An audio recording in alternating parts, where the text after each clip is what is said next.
Selamat pagi anak bapak semuanya. Mudah-mudahan dalam keadaan sehat enak ya. Nah, hari ini kita sudah memasuki fase akhir dari pembelajaran kita, yaitu mengenai fungsi kuadrat. Nah, yang terakhir ini itu adalah merupakan pengaplikasian rumus-rumus yang kita pelajari selama ini ke dalam bentuk soal cerita. Tentunya yang kita hadapi dalam sehari-hari itu kan dalam bentuk soal cerita ya. Bukan soal yang diberikan rumus demikian rupa, kemudian diberikan suatu persamaan, kan nggak seperti itu. Nah, coba kita perhatikan soal nomor 1 berikut ini. Sebuah peluru ditembakkan vertikal memiliki rumus ketinggian per detik. HT, H itu biasanya ketinggian dan T itu waktu. Oke, sama dengan 120T kurang T kuadrat meter.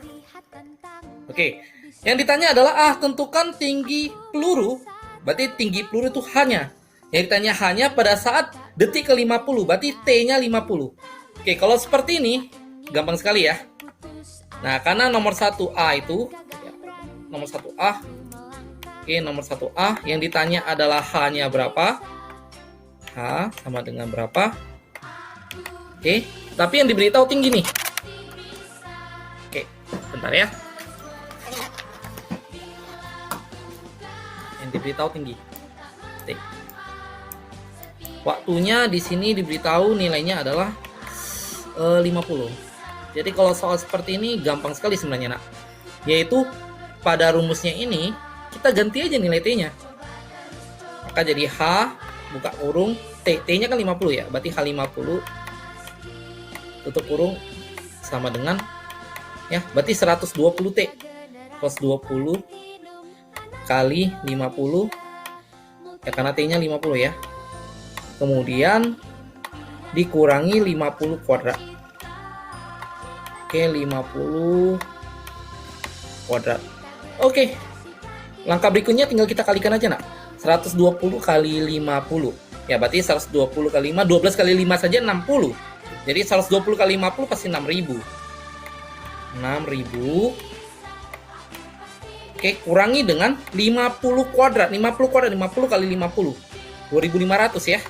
2.500. Oke, maka berikutnya adalah tinggal dikurangi saja dong.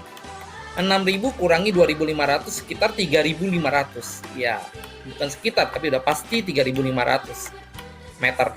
Nah, artinya apa? Dalam waktu 50 detik ini ternyata tinggi peluru tersebut sudah 3.500 meter. Nah, seperti itu. Jadi cukup gampang ya. Jadi kalau tentukan tinggi peluru pada detik ke-25, berarti T-nya diganti jadi 25. Tentukan tinggi peluru pada detik kedua, berarti T-nya ganti jadi angka 2. Nah, seperti itu. Cukup gampang ya. Oke, itu yang A. Bagaimana dengan yang B? Nah, yang B ini adalah tinggi peluru maksimum. Kalau berkaitan dengan maksimum, berarti masih ingat nggak rumus Y max atau Y min? Y max atau Y min? Ya, Y max atau Y min nilainya itu adalah B kuadrat kurang 4AC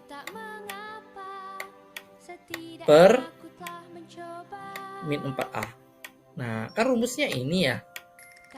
Nah, kalau gitu di buku lain ada rumusnya gini, Pak. D per diskriminan per min 4A. Nah, kemudian dipisah, cari dulu diskriminannya, kemudian baru dimasukkan ke rumus. Nah, sebenarnya ini, rumus ini, ya, dan rumus ini, itu sama saja. Oke? Jadi tidak ada yang berbeda. Nah, oleh karena itu persamaannya ini, kita harus tahu dulu berapa nilai A-nya, berapa nilai B-nya, dan berapa nilai C-nya. Nah, dari soal ini kan A-nya negatif 1. B-nya itu adalah 120. Dan C-nya itu tidak ada. Konstanta itu tidak ada di sini. Berarti C-nya nilainya adalah 0. Kalau seperti itu apa yang dilakukan? Ya tinggal masukkan aja B kuadrat. Berarti B-nya kan 120 nih. Jadi kalau di kuadrat berarti 14400. Atau 14.400. 0, 0. Oke. Kurang 4 kali A. A-nya min 1. Jadi kalau min 4 kali min 1 kan 4 ya. Tapi C-nya 0. Nah, berapapun dikali 0 kan nilainya tetap 0. Jadi 14.400 dikurangi 0 ya tetap 14.400. Ini Bapak lanjutkan aja per min 4A. A-nya kan min 1. Jadi min 4 kali min 1 itu kan 4. Nah, ini cukup gampang ya. Pak, besar kali angkanya, bisa disederhanakan. Bisa ya, 14.400 bisa dibagi 4. Nah, jadi kalau disederhanakan, itu jauh lebih gampang. Kita bagi aja dengan angka 2. Kalau Bapak bagi dengan angka 2, maka 14.400 jika dibagi 2 kan hasilnya 7.200. 7.200 ya. Oke.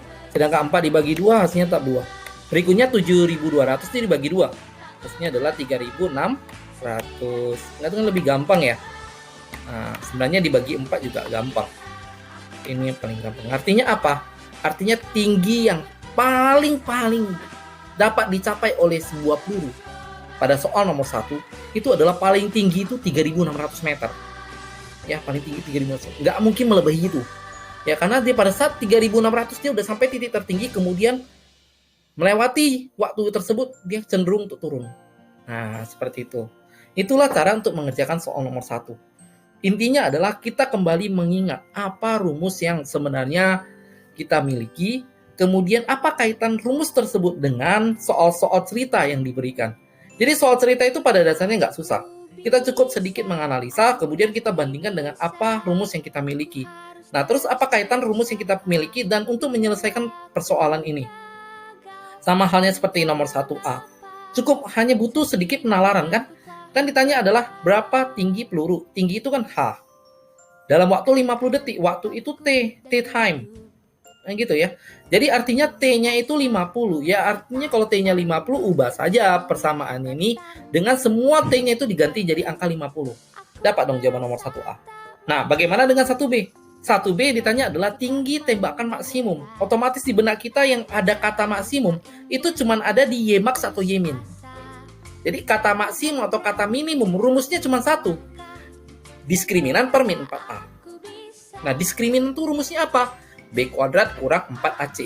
Jadi kalau langsung jadi ubah diskriminannya menjadi B kuadrat kurang 4AC dibagi min 4A itu ya sama saja. Nah, ingat penentuan nilai ABC itu terdapat pada persamaannya. Nah, karena kebetulan di persamaan nomor 1 adalah 120T kurang T kuadrat, maka A itu adalah koefisien dari variabel berpangkat 2. Dalam arti ini variabel tersebut adalah si T pangkat 2. Nah, A-nya itu bernilai negatif 1. B-nya itu 120. Nah, konstanta di sini nggak ada, berarti C-nya 0. Kalau begitu tinggal dimasukkan saja nilai A, B, C ke dalam rumus Y-max-nya. Nah, B kuadrat berarti 120 kuadrat hasilnya adalah 14.400. Kurang 4 kali A kali C. Min 4 kali min 1 itu positif 4. Namun kalau C-nya 0, ya dikalikan berapapun hasilnya tetap 0, kan seperti itu. Nah, kemudian 14.400 dikurangilah dengan 0, hasilnya tetap 14.400. Dibagi min 4A. A-nya itu adalah min 1. Jadi min 4 kali min 1 itu hasilnya 4. Nah, 14.400 dibagi 4. Hasilnya adalah 3.600. Nah, seperti inilah cara mengerjakan soal nomor 1. Bagaimana dengan soal nomor 2? Coba lihat soal nomor 2 berikut ini. Untuk soal nomor 2, kita disajikan soal seperti ini. Sebuah persegi panjang mempunyai keliling 40 cm. Ternyata lebar persegi panjang itu adalah X. Maka rumus luas dalam X adalah, yang ditanya luas. Kalau luas itu kan butuh namanya panjang dan lebar. Nah gitu, karena luas itu rumusnya panjang kali lebar. Tapi di sini nggak ada panjang, yang ada cuma lebar. Maka kita nggak bisa memulai dari luasnya terlebih dahulu. Nah, selain luas, di sini yang memiliki rumus itu adalah keliling. Nah, kita mulai dari keliling. Apa keliling dari persegi panjang? Keliling dari persegi panjang itu adalah 2 kali panjang tambah lebar. Nah, kebetulan di sini kelilingnya itu adalah 40. Yang 40 sama dengan 2 kali panjangnya itu kita nggak tahu nih, kita tetap aja panjang, dan lebarnya kita anggap saja X. Nah, karena di sini kan diberitahu lebar persegi panjang itu adalah X, jadi lebarnya itu ganti jadi X. Oke, langkah berikutnya adalah si 2 ini kan dalam posisi sedang dikali nih. Pindahkanlah 2-nya, nak. Jadi kalau pindahkan 2-nya maka jadi 40 dibagi 2. 40 dibagi 2 itu kan nilainya 20 ya. 20 sama dengan panjang tambah X. Panjang tambah X. Nah, otomatis untuk mencari panjang, si X-nya pindahlah. Nah, karena si X-nya pindah, maka jadi panjang sama dengan 20 kurang X. Karena positif pindah jadi negatif. Nah, seperti itu. Sekarang Bapak sudah ada panjangnya, sekarang Bapak juga sudah ada lebarnya. Bisa nggak Bapak cari luasnya? Tentu sangat bisa. Nah, luas persegi panjang itu rumusnya kan panjang kali lebar ya. Panjang kali lebar. Oke, panjangnya di sini nilainya adalah 20 kurang X. 20 kurang X, dan lebarnya itu X. Ya udah, berarti kalikan aja dengan X. Oke, selesai. Atau kalau mau dikali masuk juga boleh. Jadi X-nya itu dikalikan dengan 20, jadilah 20X. Sedangkan X dikali dengan min X, hasilnya adalah negatif X kuadrat. Selesai. Cukup gampang tuh nomor 2 ya. Nah, itulah cara mengerjakan soal nomor 2. Nah, kalau misalkan nilai lebarnya tersebut adalah 3 misalnya. Bisa nggak Bapak cari luasnya? Bisa. Kenapa? Karena lebar itu kan nilai X. Ya, cukup kamu ganti saja X-nya menjadi angka 3, maka kamu bakal ketemu jawabannya. Kan seperti itu. Jadi kalau ditanya, berapakah luas maksimum? Ya, ini kan sudah ada persamaannya. Sudah ada persamaannya di sini, ya kita bisa tentukan nilai A, B, C-nya kan gitu ya. Kalau kita sudah bisa tentukan nilai A, B, C, otomatis bisa kita cari nilai maksimum. Karena rumus maksimum itu kan B kuadrat kurang 4AC per min 4A. Jadi A, B, C-nya kita harus tahu dulu. Nah, kan cukup gampang ya. Nah, seperti itulah soal-soal yang kalian hadapi ke depannya. Oke, itulah cara menyelesaikan soal nomor 2. Bapak akan lanjut ke soal nomor 3. Soal nomor 3, sebuah bola digelindingkan pada bidang miring dari atas ke bawah. Tinggi bola tiap detiknya itu memiliki rumus HT sama dengan 80 tambah 2T kurang T kuadrat. Tentunya H itu adalah ketinggian ya, makanya dalam satuan cm. Dan T-nya itu dalam keadaan waktu. Nah, bola akan menyentuh tanah pada detik ke... Kalau dia menyentuh tanah, ada lagi nggak ketinggiannya? Nggak ada. Namanya bola itu sudah sampai tanah loh, nggak ada lagi ketinggiannya. Kalau nggak ada lagi ketinggiannya, berarti H-nya itu 0. Artinya, HT di sini itu nilainya 0. Kalau di sini nilainya 0, maka 0 sama dengan 80. Oke, tambah 2T. Kemudian kurang T kuadrat. Nah, apa yang langsung di benak kita pada saat soal seperti ini? Benar, faktorkan dia. Jadi kita faktorkan saja, nak. Faktorkan saja. 80 itu pasti 10 kali 8. Pasti. Nah, kalau negatif T kuadrat itu pasti negatif T dikali T. Nah, sekarang kita uji yuk. Udah benar belum ya? Ikuti tanda panahnya. Nah. 10 dikali T ini kan berarti 10T. Kemudian 8 kali min T, min 8T. Nah, kalau dijumlahkan nih, hasilnya sama nggak dengan yang di tengah, yaitu 2T? Sama rupanya. Hasilnya ini sama dengan yang di sini. Sama kan? Nah, kalau sama, maka sudah tahulah pasangannya. Ya, pasangan hidupnya ini. Ya, seperti biasa Bapak sebut pasangan hidup. Nah, di sini berarti 10 pasangannya dengan negatif T, tepat di sebelahnya. Sedangkan 8 pasangannya dengan positif T. Nah, kemudian apa yang dilakukan? Jika 10 kurang T sama dengan 0, nah, pindahkan T-nya. Yang negatif T pasti pada saat dipindahkan jadi positif T. 0 ditambah T tetap T. Berarti T itu nilainya adalah 10. Yang kedua apa? Yang kedua itu adalah 8 tambah T. 8 tambah T sama dengan 0. Pindahkan 8-nya. Maka yang harusnya penjumlahan sekarang menjadi pengurangan. 0 kurang 8 adalah min 8. Nah, kalau dipikir-pikir waktu itu nggak ada min ya. Kalau nggak ada min, ini nggak memenuhi nih. Ini tak memenuhi. Maka jawaban yang benar itu adalah 10 sekon. Artinya dalam 10 detik saja, bola sudah sampai tanah. Nah, seperti itu. Jadi kita agak nalar dikit. Kalau namanya bola menyentuh tanah, pasti nggak ada lagi ketinggiannya. Itu udah pasti. Masa ada bola menyentuh tanah ada lagi ketinggiannya? Ya, bisa ya. Itu soal nomor 3 gampang ya. Nah, itulah cara mengerjakan soal nomor 3. Berikutnya, Bapak akan menjelaskan cara nomor 4. Nah, sekarang kita yang keempat. Oke, kita kembali ke soal nomor 4. Soal nomor 4 adalah, misalkan L adalah jumlah kuadrat dua bilangan ganjil. Dua bilangan ganjil. Jadi kalau bilangan pertama 1, bilangan kedua 3 dong. Bilangan kedua 5, bilangan pertamanya 5, bilangan keduanya berarti 7 dong. Kan berdekatan. Nah, oke, dua bilangan ganjil berurutan. Jumlah kuadrat, berarti artinya dikuadratkan dulu baru dijumlah ya, nak ya. Itu maksud dari jumlah kuadrat. Beda dengan kuadrat jumlah. Kalau kuadrat jumlah berarti kamu jumlahkan dulu baru kamu kuadratkan. Baca yang belakang baru yang depan. Jumlah kuadrat dulu baru jumlah. kuadrat jumlah, jumlah dulu, baru kuadrat. Paham ya? Oke. Dua bilangan ganjil baru urutan dengan bilangan pertamanya adalah X. Oke, diberitahu bilangan pertama itu adalah X. Nah, kalau gitu bilangan keduanya, Bapak yakin pasti X tambah 2. Kenapa? Karena gini loh. Jadi kalau bilangan pertama itu 1, bilangan keduanya pasti 3. Kan berurutan. Nah, 1 ke 3 itu kan dikelangi dengan 2 angka. 1 tambah 2 baru bisa jadi 3. Kan gitu ya. Nah, begitu juga dengan 3 ke 5. Nah gitu. Karena 3 bilangan ganjil, 5 juga bilangan ganjil. 3 ke 5 itu berurutan.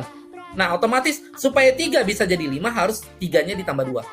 Nah, sama seperti ini. Jika bilangan pertama ganjil itu adalah X, maka bilangan kedua harus ditambah 2 dulu. Biar bisa jadi bilangan ganjil yang kedua. Sampai situ paham ya? Oke. Ditanya adalah L itu ekuivalen dengan LX yang ditanya.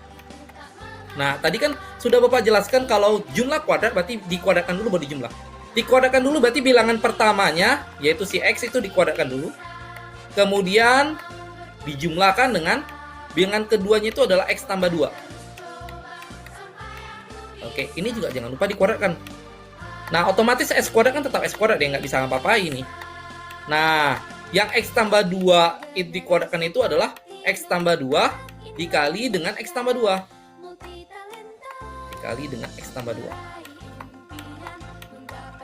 Nah, ini cara mengkalikannya kali masuk ya. Bapak nggak buat tanda panahnya lagi. Bapak anggap sudah ngerti ya, nak ya. Nah, X kuadrat ditambah.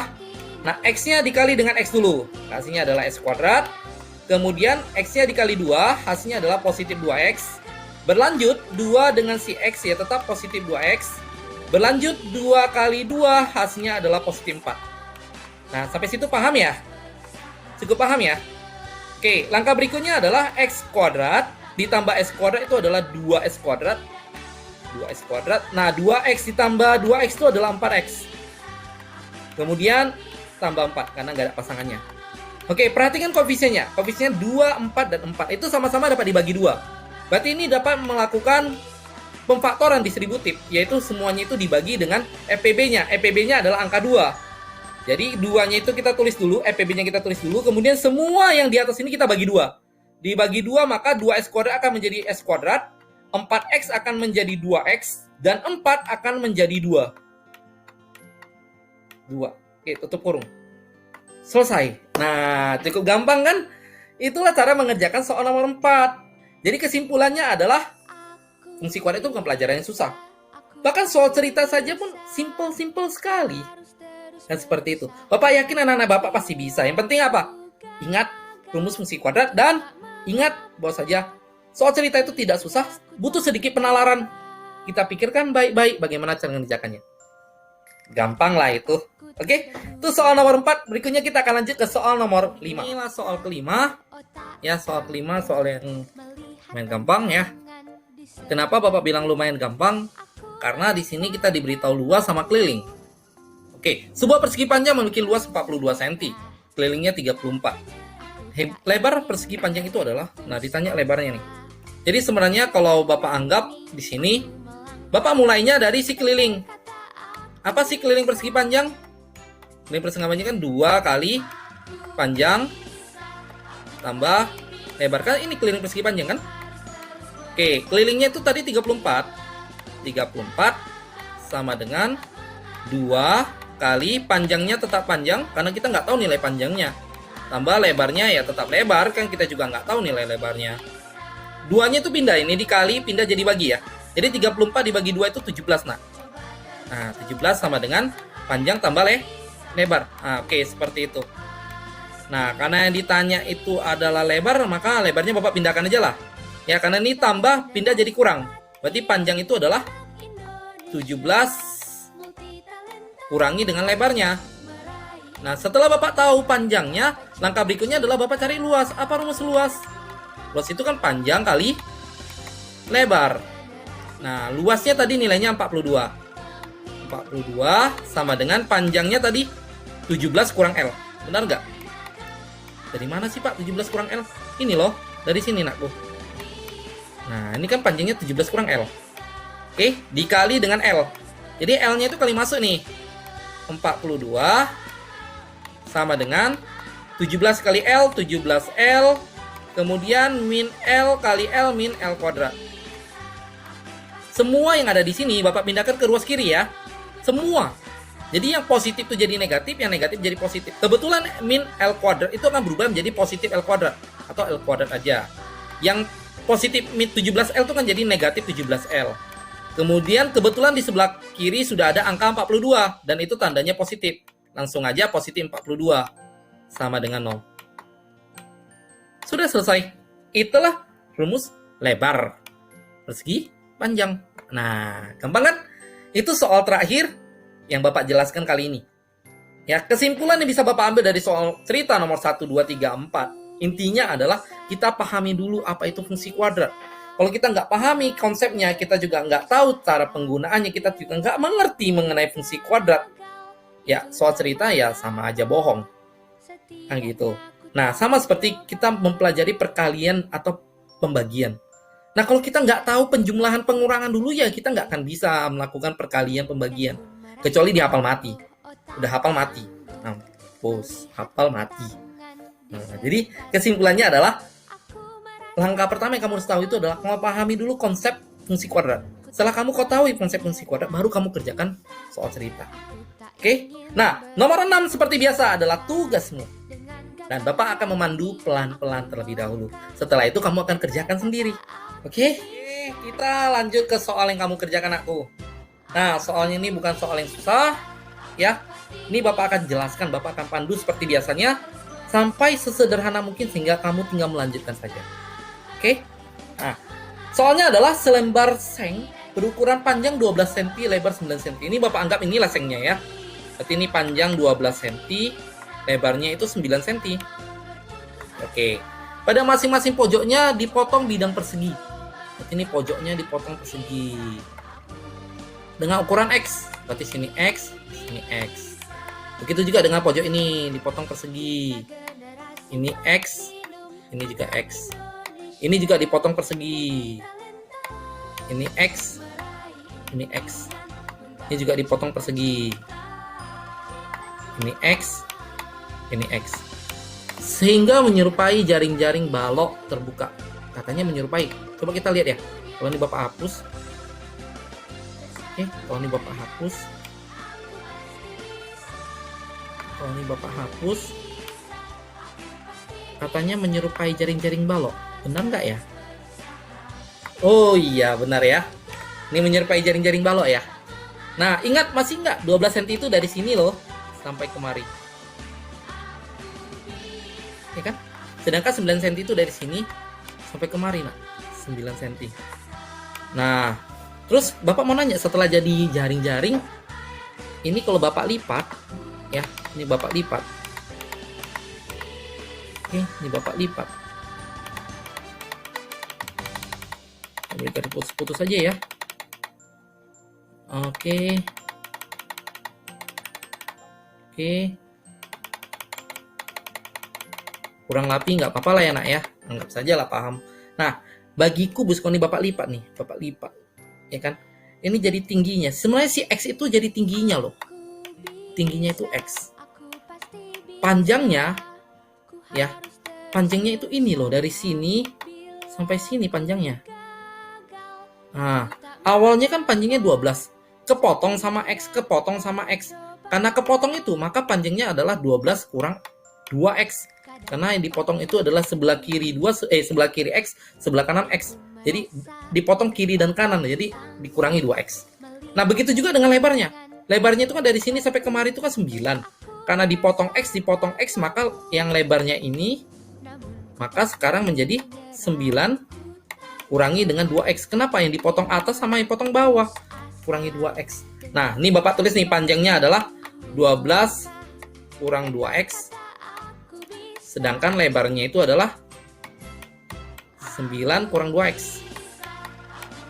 Terus untuk apa dong kalau udah tahu panjang, lebar, dan tingginya? Gampang, kan ditanya luas. Kalau luas jaring-jaring, ditanya adalah luas jaring-jaring yang terjadi adalah, kalau Bapak perhatikan ini pasti jadi balok. Ya, nggak mungkin jadi kubus. Ini pasti jadi balok. Sedangkan luas balok itu kan 2 kali panjang lebar tambah panjang tinggi tambah lebar tinggi, kan gitu ya. 2 kali panjang kali lebar tambah panjang kali tinggi, tambah lebar kali tinggi, kan seperti itu. Nah, karena ini nggak ada tutupnya itu kan kalau kita perhatikan itu sama aja dengan panjang kali lebar, nak. Jadi kurangi dengan si panjang lebar. Nah, kenapa harus dikurangi? Karena tutupnya hilang. Nah, seperti ini kalau kita tutup itu nggak ada loh. Ya, kalau kita bentuk dia nggak ada tutupnya. Ya, nggak ada tutupnya. Jadi kurangi dengan panjang lebar. Nah, kalau gitu apa? Yang dilakukan langkah berikutnya adalah 2 kali panjangnya masukkan nih. 12 kurang 2x. Dikali lebarnya adalah 9 kurang 2x. Oke. Berikutnya tambah panjang tinggi berarti 12 kurang 2x, itu si panjangnya, dikali tingginya itu adalah x. Kali x. Oke, kita lanjutkan lagi. Berarti 12 kurang 2x ya. Itu untuk panjang dan tinggi, dan lebar tinggi itu artinya Bapak lanjutkan di bawah ya. Tambah lebarnya itu kan 9 kurang 2x. 9 kurang 2x dikali tingginya kebetulan si x. Kali x. Oke, tutup kurung. Kurang panjang lebar. Panjangnya tadi 12 kurang 2x. Dan lebarnya Bapak tulis ke bawah lagi ya, nggak muat ya. 9 kurang 2x. Oke. Nah, langkah berikutnya tinggal dikali masuk nih. Berarti 2-nya tetap di luar. 12 kali 9 itu 108. Oke, 108. Sedangkan 12 dikali min 2x itu adalah min 24x. Min 24x. Ya, Bapak tulis kembali. Kemudian dilanjutkan min 2s kali 9 itu adalah min 18x. Oke. Min 2s kali min 2s itu positif 4s kuadrat. 4s kuadrat. Oke. Ditambah, sedangkan yang di sebelah 12 dikali x kan tetap 12x. Ini 12x. Berikutnya adalah min 2x kali x itu min 2x kuadrat. Min 2x kuadrat. Berikutnya 9 dikali x positif 9x. 9x. Dan min 2s kali x itu adalah min 2s kuadrat. Oke, kemudian ditutup kurung. Kurangi dengan, nah ini mirip sama ini. Berarti Bapak tulis kembali 108. Ya, ini min 24x kurang 18x, langsung aja Bapak tulis ya. Min 42x. 42x kemudian ditambah 4x kuadrat. 4x kuadrat. Iya, aduh. Ya. Jadi langkah berikutnya adalah sederhanakan di dalam kurung. Kemudian sederhanakan dalam kurung, kali masuk angka 2-nya ke dalam. Nah, kemudian dikurangilah dengan min 108. Ini jadi tambah ya. Karena min itu harus dikurung. Nih. Jadi kurangi dengan 108. Oke, tambah 42x kurangi dengan 4x kuadrat. Ya, Bapak ulangi. Langkah berikutnya yang kamu kerjakan adalah sederhanakan yang di dalam kurung, nak. Nah, sederhanakan di dalam kurung, kemudian kali masuk angka 2-nya ke dalam kurung, ke semuanya. Kali masuk angka 2-nya ke dalam kurung. Kemudian, kurangilah dengan 108 tambah 42x kurang 4x kuadrat. Pasti kamu dapat nilainya. Nah, itulah cara mengerjakan soal nomor 6. Oke, Bapak tunggu jawabanmu di forum komentar ya, nak ya. Nah, segera dikerjakan karena ini bukan pelajaran yang susah. Harusnya bisa nilai tinggi. Oke? Untuk hari Jumatnya kita ujian harian. Nah, untuk fungsi kuadrat, kita ujian harian fungsi kuadrat. Ingat, kita masih ketinggalan satu bab lagi, yaitu bab transformasi. Karena ujian semester ganjil sampai ke bab transformasi. Oke? Oke, nak ya?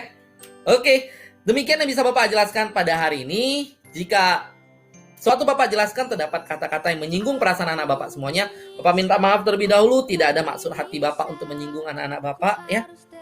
Nah, terakhir Bapak tak lupa selalu mengingatkan semangat terus belajarnya, nak. Ya, karena sebentar lagi kamu sudah lulus SMP. Sebentar lagi kamu sudah menjadi siswa SMA. Tentunya proses dari SMP ke SMA itu banyak ujian yang akan kamu hadapi. Tepatnya nanti di sekitar bulan 2 dan bulan 3. Udah dekat kali kan? Jadi jangan main-main lagi. Oke? Oke, demikian yang bisa Bapak sampaikan. Akhir kata Bapak tutup dengan mengucapkan selamat pagi dan selamat belajar.